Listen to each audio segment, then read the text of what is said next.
Vamos mergulhar hoje na primeira grande obra de Friedrich Nietzsche, O Nascimento da Tragédia. É um livro que nasce de uma pergunta, no mínimo intrigante. Por que uma das civilizações mais luminosas da história precisaria de uma arte focada no sofrimento? É isso que a gente vai tentar entender. Pois é, essa é a questão central. A imagem que a gente geralmente tem dos gregos é de sol, de razão, de uma perfeição quase esculpida em mármore. Então, por quê? Por que eles criariam uma forma de arte toda dedicada ao sofrimento, ao caos e à destruição? Nietzsche olhou para essa aparente contradição e simplesmente não conseguiu ignorar. Ele viu que ali tinha algo muito importante. E aqui está o livro. É bom a gente lembrar do contexto em que ele foi escrito, sabe? Nietzsche não estava isolado numa torre de marfim. Ele escreveu isso durante a violenta Guerra Franco-Prussiana. Ou seja, enquanto a Europa moderna estava se despedaçando, ele olhava para a Grécia Antiga buscando respostas. É um livro de juventude, sim, mas um que foi forjado no meio do conflito.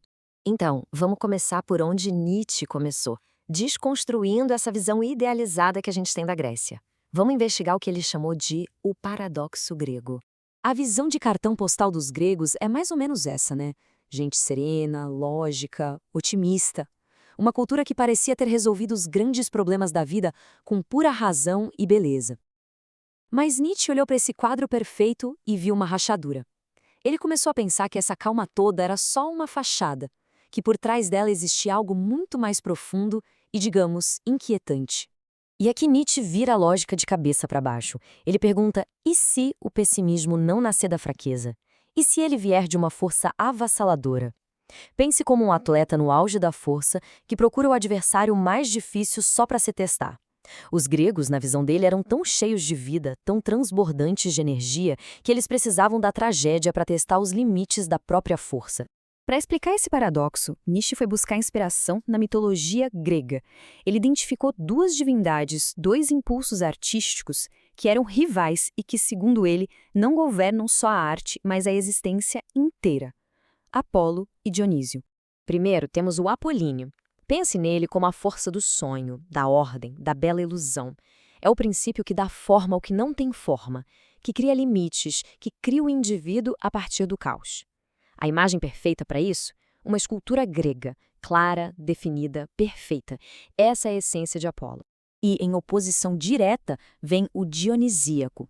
Se Apolo é o sonho, Dionísio é a embriaguez. É a força do caos, do êxtase, onde todas as barreiras individuais simplesmente se quebram. No frenesi dionisíaco, o eu desaparece. A pessoa se dissolve numa unidade primitiva com a dor e com a alegria selvagem da própria natureza. Dá para ver aqui essa batalha cósmica, né? De um lado, a calma e a ordem do sonho, do outro, o êxtase caótico da embriaguez.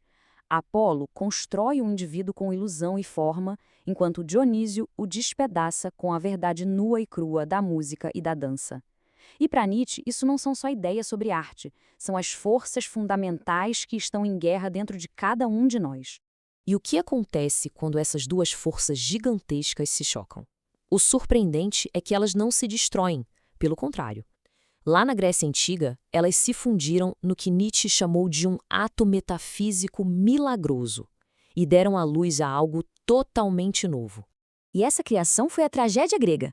Para Nietzsche, a tragédia não era nem apolínea, nem dionisíaca. Eram as duas coisas ao mesmo tempo. Era a síntese perfeita, o ponto de encontro onde os dois impulsos mais profundos da natureza se encontravam e se equilibravam de um jeito único. E a mecânica por trás disso é fascinante. Funciona assim.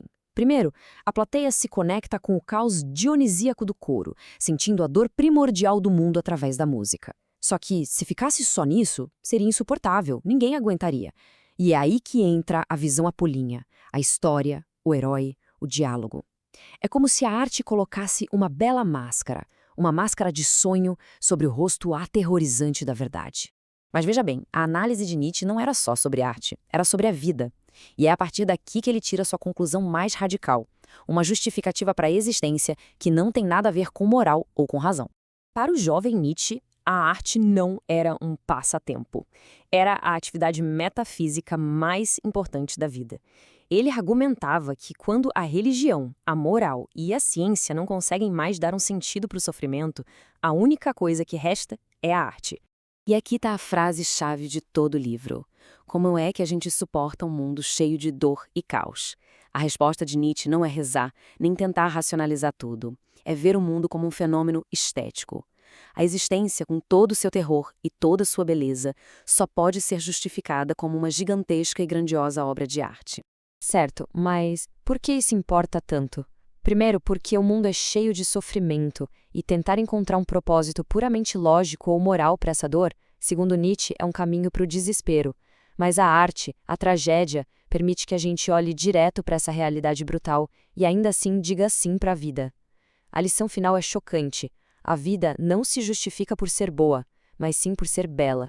Acontece que a história não acaba aqui. A perspectiva do próprio Nietzsche sobre esse livro mudou com o tempo. Anos mais tarde, o filósofo olhou para sua primeira obra não com orgulho, mas com um olhar bem crítico. Exatos 16 anos depois, um Nietzsche já mais maduro, mais cético, escreveu um novo prefácio para o livro, que ele chamou de Ensaio de uma Autocrítica. E a autoavaliação dele foi implacável. Ele disse que o próprio livro era impossível, mal escrito, criticou o tom romântico, a falta de rigor. Ele passou a ver o livro como a obra de um jovem cheio de paixão, e não de um filósofo disciplinado. E o maior arrependimento dele foi este. Ele sentiu que tinha contaminado a análise brilhante que fez do mundo grego ao tentar misturá-la com as esperanças que ele tinha para a cultura alemã da época, principalmente através da música de Wagner, a quem o livro, aliás, foi dedicado. Ele achou que essa mistura sujou a ideia original.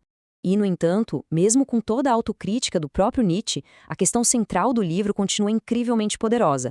Ela nos força a olhar para a nossa própria cultura e perguntar: a arte que a gente faz e consome hoje, nossos filmes, nossas músicas, nossas histórias, ela nos ajuda a encarar as verdades difíceis da vida ou ela serve mais como uma distração, uma fuga delas? A pergunta de Nietzsche, com mais de 150 anos, talvez seja hoje mais urgente do que nunca.